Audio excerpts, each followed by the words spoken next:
أعوذ بالله من الشيطان الرجيم بسم الله الرحمن الرحيم الحمد لله الواحد الأحد الفرد الصمد الذي لم يلد ولم يولد ولم يكن له كفوا أحد اللهم لك الحمد كما ينبغي لجلال وجهك ولعظيم سلطانك حمدا كثيرا طيبا مباركا فيه ملء السماوات والأرض وملء ما فيهما وملء ما بينهما وملء ما شئت من شيء بعد ثم الصلاة والسلام والبركة على أشرف خلق الله اللهم صل وسلم وبارك على الرحمة المهداة والنعمة المزداة اللهم صل وسلم وبارك على سيدنا ونبينا محمد صلى الله عليه وآله وسلم عدد خلقك ورضا نفسك وزينة عرشك ومداد كلماتك. Chers musulmans, chers musulmanes, nous remercions Allah qui nous a épargné la vie jusqu'à aujourd'hui. Alhamdulillah pour tous les bienfaits que Allah n'arrête pas à faire pour nous. Sa grâce, sa clémence, sa compassion, sa subsistance, sa santé, surtout la grande croyance qu'elle nous a octroyée. Chers musulmans, dans cette courte vidéo, Inch'Allah, nous allons essayer de s'entretenir sur quoi? Sur Al-Ashura. Non, chers musulmans. Al-Ashura, dans la langue, dans l'étymologie de la langue arabe, qui signifie le 10e jour. Non. Tasu'a signifie 9e jour. Nous sommes dans la nouvelle année musulmane. Non. Dans le premier mois. Non. Et ce premier mois est l'un des mois sacrés. Non. إن عدة الشهور عند الله يوم خلق السماوات والأرض 12 شهرا. نعم. منها 4 حرم. Le nombre des mois chez Allah, le jour il a créé les cieux et la terre, 12 mois. Parmi les 12, il y a 4 mois sacrés. Les 4 mois sacrés, il y a 3 qui se suivent, comme l'a dit le prophète Mohammed sallallahu alayhi wa sallam dans un hadith qui est, n'est-ce pas, chez l'imam Bukhari et chez l'imam Ahmad. Les 3 qui se suivent sont Zul Qa'da, Zul Hijjah et Muharram. Et le seul qui est entre les mois, c'est Shahr Rajab, chers musulmans. Avant même de parler de Ashura et la valeur de Ashura, Inch'Allah, nous allons faire un peu une histoire. Comment est-ce que c'est arrivé en islam, Taqwim al-Sana al-Hijriya, donner le départ de l'année hijriya. Sachez, chers musulmans, que le temps prophétique, par la suite, le temps du Khalif Abu Bakr Siddiq, les années n'étaient pas comptabilisées comme c'est aujourd'hui. Non. On se disait, ça fait 1 an quand on fait de Muharram jusqu'à Zul Hijjah. Ah, ça fait 1 an, ça fait 12 mois. Quand Sayyidina Omar ibn al-Khattab, al-Khalifa, Amir al-Mu'minin, le commandant des croyants, quand il prit le pouvoir d'islam, quand il est devenu le commandant des croyants, quand il a pris la place d'Abu Bakr Siddiq, avec l'accord des Sahaba, bien sûr, Omar ibn Khattab aimait écrire, n'est-ce pas, à ses gouverneurs qui étaient un peu partout dans le monde. Abu Moussa al-Ash'ari va l'écrire, comme écrit, on voit bien, mais c'est pas daté. On ne sait pas, est-ce que c'est une nouvelle écriture, c'est une ancienne? Ça a mené Omar à réfléchir. Comment une telle grande religion n'a pas une année de départ?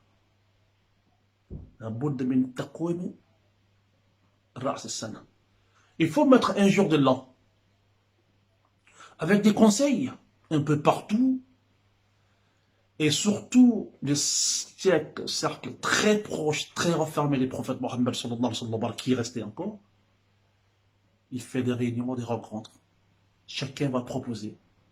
Le jour de l'an musulman doit partir des ramadans. Le jour de l'an le musulman doit partir du jour de la tabaski, de la fête des tabaski, le jour de l'Eid al-Adha. Il y en a qui vont dire non, le jour de Yom Arafah. Le jour de l'an musulman doit. Chacun a dit ce qu'il veut dire. Et Omar s'est penché sur ceux qui ont dit que Muharram doit être le premier mois à l'islam. Le compte doit débuter le Muharram et ça doit finir, Inch'Allah, Zulhijjah, le mois de pèlerinage. Voici l'histoire. Ça s'est passé quand Omar ibn Khattab avait 2 ans et demi, en allant 3 ans, dans le Khilafa. Ça veut dire 116 de l'Hijra. Parce que le prophète a fait 10 ans, sallallahu alayhi wa sallam, et après les 10 ans, au début de 11e année, il décède, sallallahu alayhi wa sallam. Abu Bakr Siddiq va faire 2 ans et demi, on est disant dans la 13e année. Quand Omar va venir, 14, 15, 16e année, Omar va convoquer une grande assise dans laquelle nous allons instaurer, l'islam va instaurer le début de l'année musulmane par Al-Muharram. Et ce n'est pas une bid'a. Non, là. Quand vous savez, quand le prophète a dit, alayhi wa salatu wa salam wa al-baraka, dans un hadith qui est dans le compil de Bukhari, alaykum bi sunnati wa sunnati al-khulafa. Je vous enjoins, quand il y aura beaucoup de divergences en islam, quand les avis ne seront plus concordants en islam, je vous demande alors de prendre ma sunna, ma traçabilité, ce que j'ai fait, ce que j'ai dit, ce que je veux faire. C'est les 3 qui sont sunna. Et aussi la sunna de ceux qui vont venir après moi comme le khulafa, comme des remplaçants. Abu Bakr Siddiq, Omar ibn Khattab, Uthman ibn Affan, Ali ibn Abi Talib. Donc c'est une sunna de Uthman qui renforce aussi alors la sunna de Saint Prophète Mohammed sallallahu alayhi wa sallam. Il n'y a pas de débat dessus, c'est Omar qui l'a instauré et il a bien fait. On a un point de départ qui est Shahr al-Muharram, le premier mois. Ce mois, sachez que le jeûne de ce mois était déjà consommé bien avant l'avènement de l'islam. Les Arabes de l'Arabie jeûnaient ce mois, glorifiaient ce mois, respectaient ce mois bien avant que l'islam n'arrive. Oui, chers musulmans. Les hadiths sont clairs chez Imam Bukhari dans les dits de notre maman Aïcha, radiyallahu anha wa ardaha, as-siddiqatu bint as-siddiq. Et quand le prophète va venir, sallallahu alayhi wa sallam, il va jeûner ce jour-là aussi à la Mecque. Ya Allah. Et quand il va rentrer à Médine, dans l'émigration que vous savez, alors il va trouver les Juifs de Médine jeûner ce mois, jeûner ce jour, Al-Ashura, le 10e jour du premier mois lunaire. Alors le prophète Mohammed sallallahu alayhi wa sallam demanda aux Juifs, mais pourquoi vous jeûnez ce jour-là? Aux Juifs de dire, oui, nous aimons ce jour-là, nous jeûnons ce jour-là, nous glorifions ce jour-là, nous respectons ce jour-là, parce que c'est le jour que Allah, Jalla Sha'nuhu subhanahu wa ta'ala, a sauvé Moïse et de la noyade et a fait noyer Pharaon et son peuple. Moïse et son peuple sont passés, le Pharaon et son peuple sont restés. Oui, vous savez tous le miracle qu'Allah a fait pour Moïse, il y en a tellement. L'un des plus grands des miracles qui va rester récité dans le monde entier jusqu'à la fin du temps, c'est quand Moïse prend son bâton et qu'il frappe la mer, et que Allah, Jalla Shanuhu, subhanahu wa ta'ala, va donner 12 chemins, je dis bien 12 chemins, au milieu de la mer. Chaque chemin a, n'est-ce pas, une trace poussiérière. Ya Allah. Et vous voyez, quand les 12 tribus d'Israël, chaque tribu passe par le chemin qui lui a été tracé. Quand il passe, il voit comme si il y a une grande montagne qui va retomber sur eux. C'est le Coran qui vous entretient là-dessus. Alors, chers musulmans, c'était un miracle qui restera dans la vie des humains jusqu'à la fin des temps. Les Juifs ont commémoré ce jour par des doigts, par des prières et surtout par la jeûne. Et le prophète va dire, sallallahu alayhi wa sallam, nous avons plus de droits à Moïse que ceux-là, parce que je suis un prophète, Moïse est prophète, je suis un messager d'Allah et Moïse est messager d'Allah. Donc, alors ça renforce le jeûne que le prophète faisait depuis la Mecque, sallallahu alayhi wa sallam. En plus, Yawm al-Ashura, le jeûne du 10e jour de ce mois, est le premier jeûne en islam. Ça a été instauré avant même que Allah ne fût donné ordre aux musulmans de jeûner le Ramadan. Ce jeûne existait bel et bien avant le Ramadan. Dans les nombreux hadiths, vous allez trouver que c'était même comme une obligation, seulement ce n'était pas obligation. Parce que vous avez un hadith qui est chez Imam Bukhari ou Muslim, dans lequel le prophète va demander à quelqu'un de faire adhan, c'est de faire l'appel, et dire aux gens, c'était le matin d'Ashura, ceux qui ont déjà mangé, qu'ils continuent de jeûner, qu'ils arrêtent de manger. Ceux qui n'ont pas mangé, qu'ils prennent l'intention de jeûne. Ce jour est le jour d'Ashura. C'est un grand jour que l'on doit commémorer, que l'on doit jeûner. Vous voyez, il fait même appel pour ça. Même si ça n'a jamais eu le caractère de l'obligation en islam, mais c'était presque. Mais après que le Ramadan soit venu, vous savez, l'an 2 de l'Hijra, alors, il y a des hadiths qui disent, le prophète disait, que ceux qui peuvent jeûner, que ceux qui peuvent faire le jeûne d'Ashura, qu'ils le fassent, que ceux qui ne peuvent pas, qu'ils le laissent. Ça reste toujours dans l'esprit de la sunna. Non, mes chers musulmans. Le prophète a fait 10 années et jeûne cela. Depuis son arrivée à Médine jusqu'à sa mort, il ne l'a pas lâché. Il n'a jamais délaissé le jeûne d'Ashura. Ashura, c'est le 10e jour. Non.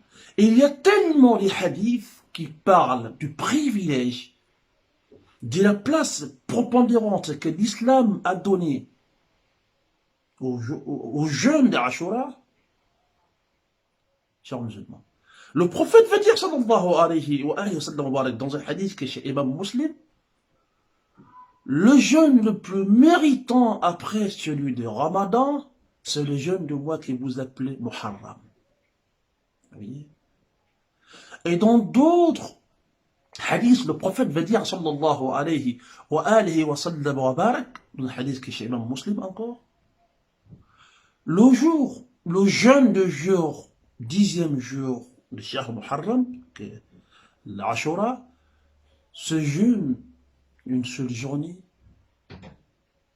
vaut l'expiation, n'est-ce pas, d'un an complet de péché, ya Allah. La remise à zéro d'un an de péché. Oui, nous y sommes, chers musulmans, dans quelques jours. Alors, pour encore aller très loin, le prophète Mohammed alayhi wa alihi salatu wa salam wa al-baraka donne encore de la valeur. Il trouve son peuple jeûner ce jour, il va jeûner ce jour. Quand il va arriver à Médine, il va trouver les Juifs en train de jeûner ce jour, il va encore jeûner, il va dire même aux Juifs, Moussa est mon frère, c'est un prophète comme moi, c'est un messager comme moi, j'ai plus de droits pour être avec Moussa que vous. Non, chers musulmans. Et quand on va dire au prophète, sallallahu alayhi wa sallam, mais prophète, à chaque fois tu nous dis de ne pas faire exactement comme les juifs et les chrétiens, de marquer une différence entre nous. Khaliful Yahud al-Nasara. C'est toi qui me dis tout le temps. Mais ça fait un moment, on jeûne le jour de Ashura comme eux. Ah, en ce moment, Sayyiduna Muhammad sallallahu alayhi wa sallam va dire, si Allah me garde jusqu'à l'année prochaine, Inch'Allah, je vais jeûner le 9e jour, plus le 10e jour. In aqdartul qabil, biman al-am al-qabil. Si Allah m'épargne la vie jusqu'à l'année prochaine, Inch'Allah, je vais rajouter le 9e. C'est la raison pour laquelle les savants vont ramener beaucoup des avis pour marquer la différence entre nous, entre nos jeunes, et ceux de nos frères chrétiens et juifs. Si eux, ils prennent que seulement, si les juifs ne prennent que le 10e jour, alors, pour marquer la différence, on jeûne le 9e jour et le 10e jour. Pour celui qui a jeûné que le 10e jour, il n'a pas fait une mauvaise chose. Non, il faut bien comprendre. C'est lui qui dit, bon, je vais jeûner que ce qu'a fait le prophète Mohammed, alayhi wa salatu wa salam al-baraka, le 10e jour, il n'a pas fait une mauvaise chose. Mais quant à celui qui va mettre le 9e et 10e jour, il aura plus de récompenses que celui qui a mis seulement le 10e jour. Ibn Hajar al-Asqalani, Ibn Qayyim al-Jawziyya, dans son livre Zad al-Mi'ad, va dire, il y a 3 façons de jeûner à l'Ashura. On jeûne seulement le 10e jour, on jeûne le 9e et le 10e jour, ou bien, soit on rajoute un jour avant ou on rajoute un jour après, c'est-à-dire soit 9 et 10, soit 10 ou 11, ou bien on jeûne le 3, c'est-à-dire qu'on fait le 9e jour, le 10e jour et le 11e jour. Ça, c'est ce que vos ulémas vous enseignent, pris dans les enseignements des saints prophètes Mohammed, sallallahu alayhi wa sallam. Vous et moi, on sait tous combien de fois on pêche. Arafat vient de finir. Juste entre Arafat et maintenant, on sait combien de fois on s'est remis à pécher encore. On le sait. La miséricorde d'Allah est immense. À chaque fois, il nous donne des traites pour nous pardonner. Il nous donne des traites pour expier n'est-ce pas, nos péchés, pour effacer nos péchés, pour abolir nos péchés. À chaque fois, il nous donne des occasions pour rentrer au paradis. Et ça fait partie des traites qu'Allah nous donne, d'Allah subhanahu wa ta'ala. Yom Ashura, si vous voulez, jeûnez un jour avant, jeûnez un jour après. Si vous pouvez, jeûnez les 3 jours. Si vous pouvez, jeûnez le seul jour. Ce qui sera mieux, c'est de marquer une différence entre nous et les juifs, là-dedans. Parce qu'ils ne jeûnent qu'un seul jour. Donc, un jour avant, comme a dit le prophète Mohammed, sallallahu alayhi wa sallam, c'est-à-dire le 9e jour et le 10e jour. Ce serait mieux. La yukallifu Allahu nafsan illa wus'aha. Chers musulmans, par rapport à ce même jeûne d'Ashura, sachez que ce mois, c'est un mois sacré. Et en ce qui concerne le jeûne des mois sacrés, les ulémas ont divergé là-dessus. Non. La majorité des savants, c'est-à-dire les 3 écoles, l'école hanafite, l'école malikite, l'école shafiite, sont d'accord, les 3, que l'on peut jeûner pendant les 3 mois sacrés. Que ce soit Rajab, que ce soit Zul Qa'da, que ce soit Zul Hijjah, on peut jeûner. Parce que les mois sacrés sont les mois que Allah a glorifiés, que Allah a mis la barre très haut par rapport à ces mois. C'est l'avis juridique que je vous dis là. Les 3 écoles, Hanafi, Malikite et Shafi, يقولون باستحباب صيام الأشهر الحرم ذو القعدة ذو الحجة محرم et Rajab. Si vous pouvez jeûner parmi ces jours-là, les 3 écoles disent que mustahab, c'est-à-dire que c'est une sunna recommandée. Il y a seulement l'école hanbalite, de Cheikh Ahmed bin Hanbal, qui dit jeûner seulement le jour de Ashura, le mois sacré de Muharram, c'est ce qui est recommandé. ويقول بسنية صيام شهر محرم العاشوراء. L'imam Ahmed. même s'il y a d'autres avis dans la même école, parce que les Hanbalites sont divisés en deux, il y en a qui sont avec le Jumhur, qui disent oui, et il y a pas mal de hadiths qui parlent, n'est-ce pas, de la valeur des mois sacrés, et ces hadiths nous montrent combien de fois ces mois sacrés ont de la valeur d'Allah. Alors jeûner ces mois sacrés ne peut faire que du bien par rapport à ces hadiths.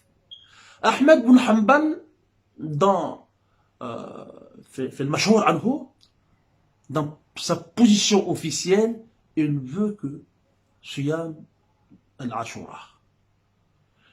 Parce qu'il dit que tous les hadiths qui nous incitent à jeûner les autres mois sont les hadiths qui ne sont pas authentiques. Sauf que Ahmed lui-même, dans son musnad, est rempli de hadiths non authentiques. Et il dit, j'y préfère travailler avec des hadiths non authentiques, c'est-à-dire les hadiths faibles, fi fada'il a'mal, dans des œuvres qui ne sont pas obligatoires, que de prendre simplement mon avis. Vous voyez? Même si, je dis bien, même si les hadiths qui autorisent, qui incitent à jeûner, à faire des actions nobles pendant les mois sacrés, même si ces hadiths n'arrivent pas au degré de l'authentification, sauf que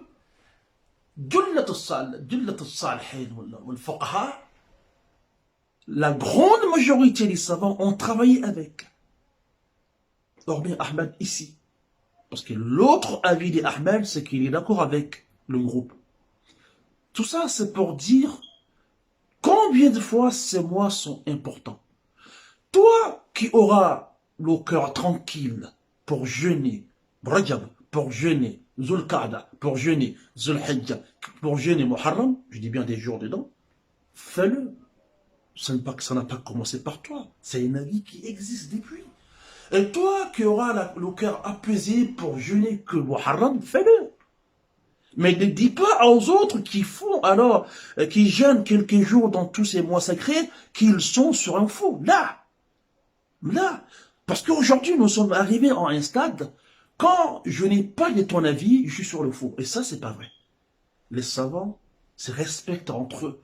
Même si Imam Ahmed n'a pas travaillé avec le hadith da'if ici, sachez que c'est lui le roi de celui qui travaille avec le hadith da'if parmi tous ces 4 écoles juridiques. Et la preuve que son livre, il y a beaucoup de hadith da'if. Il privilégie ça que de prendre son propre avis. Alors, chers musulmans, résumé, c'est pour dire que le jour qui arrive là, c'est-à-dire le dimanche ou le lundi, le dimanche, c'est le 9e jour de Shahr le Muharram, qui correspond, si je ne me trompe pas, le 7, et lundi, qui correspond le 7 août, lundi qui correspond le 9 ou le 8 août, donc le 7 et le 8 août sont les 2 jours que le musulman peut jeûner pour avoir la récompense de ce jeûne de Shahr al-Muharram. Aussi, si tu as la capacité et la volonté de mettre le 11e jour, alhamdulillah. Mais si tu ne peux que jeûner le 10e jour seulement, jeûne-le. Parce que c'est un jeûne qui est très méritoire. C'est un jeûne qui a beaucoup de récompenses. Quand vous jeûnez pour Allah, dites-vous que vous avez des récompenses inouïes, énormes, des récompenses que personne ne peut déterminer. Parce que le jeûne est pour Allah lui-même. Et c'est lui-même qui écrit la récompense du jeûne. Le jeûne fait pardonner les péchés. Le jeûne nous facilite l'obtention de ce qu'on demande à Allah. Le jeûne nous aide à arranger notre vie d'ici-bas et aussi à être parmi les gens des paradis de l'autre côté. Alors, ne négligez pas. On sait tous que nous sommes tous malades. Nous avons tous des problèmes. Mais avec nos maladies, on se consacre à la vie que Allah voudrait qu'on le fasse, qu'on la fasse. C'est la vie d'un bon musulman. La vie d'un bon croyant, la vie de celui qui croit en Allah et de celui qui pense que Allah pourra lui faire miséricorde pour le rentrer au paradis. Alors, vous avez une traite qui commence dimanche 7 août, lundi 8 août et mardi 9 août, si vous avez la possibilité de jeûner les 3 jours. Sinon, le 10e jour, au 9 ou 10 jours, comme je l'ai bien expliqué. Autre idée, chers musulmans, il y a des musulmans qui ont compris que ça ne peut pas être un jour de jeûne, parce que le petit-fils de son prophète Mohammed, sallallahu alayhi wa sallam, qui est Al-Hassan, qui est Al-Hussein ibn Ali, a été assassiné le même jour, Yom Ashura, à Karbala. Il y a un livre qui parle de ça. Abna al-Rasoul fi Karbala. Cherchez ces livres, lisez-les, c'est très bon. Les enfants du prophète à Karbala. C'est le jour, le 10e jour, Yom Ashura, que Al-Hussein, on l'a ôté la vie. Donc, chez nos frères chiites, ils prennent plus cette journée comme le jour de la commémoration du décès, plus que le jour de jeûne. Alors, chers musulmans, on reste droit dans nos bottes. Le prophète Mohammed alayhi wa salatu wa salam, l'a instauré. Il l'a fait, il l'a incité à faire, même sur le premier jeûne en islam, avant même l'avènement de Ramadan. Donc alors, on ne va pas se laisser distraire par autre chose, même si c'est important en islam. Oui, l'assassinat de l'imam Al-Hussein est très important en islam, mais ça n'empêche que, ça a trouvé que le prophète avait déjà fait une sunna qui est de jeûner Yom Ashura, et jeûner un jour avant si vous voulez, et un jour après si vous pouvez. C'est ces quelques mots que je voudrais s'entretenir, moi et vous, là-dessus, par rapport aux valeurs que Allah donne à ce mois, la plus grande des valeurs en islam, le jeûne de Yom Ashura. Moussa a été épargné par Allah ce jour de tous les maux de Pharaon. Pharaon a été noyé. Moussa a pu traverser avec son peuple les 12 tribus et 12 chemins au milieu de la mer. Hein, des chemins poussiéreux. Ya Allah, c'est une grâce. C'est une grâce que le monde va raconter jusqu'à la fin de la vie. Alors, chers musulmans, c'est le plus loin. Pour moi et pour toi, on va jeûner ces jours-là. On va jeûner le dimanche, on va jeûner le lundi. Si on a encore la force, on jeûne le mardi. En plus, le lundi est un jour de jeûne, ya Allah. Le prophète Mohammed alayhi wa salatu wa salam wa al-baraka, il aimait jeûner les lundis. Vous le savez tous. Alors, quand j'ai une habitude en moi, je jeûne tout le temps le lundi, et Ashura va tomber sur un lundi, il y aura encore des récompenses différentes, ya Allah. Ça, c'est tellement important dans cette belle religion qui nous incite tout le temps à se remettre en cause. On se remet tout le temps en cause parce qu'on n'est pas propre. Oui, parce qu'on pêche tous les jours. Oui, alors les jeunes viennent pour effacer, pour abolir, pour nous rendre propres à chaque fois. نفعني الله وإياكم بالذكر الحكيم أقول ما تسمعونه وأستغفر الله العلي العظيم لي ولكم ولسائر المسلمين من كل ذنب فاستغفروه إنه هو الغفور الرحيم سبحانك اللهم وبحمدك أشهد أن لا إله إلا أنت أستغفرك وأتوب إليك وآخر دعوانا أن الحمد لله رب العالمين اللهم صل وسلم وبارك على سيدنا وحبيبنا محمد صلى الله عليه وآله وسلم وبارك عدد خلقك ورضا نفسك وزينة عرشك ومداد كلماتك والحمد لله رب العالمين.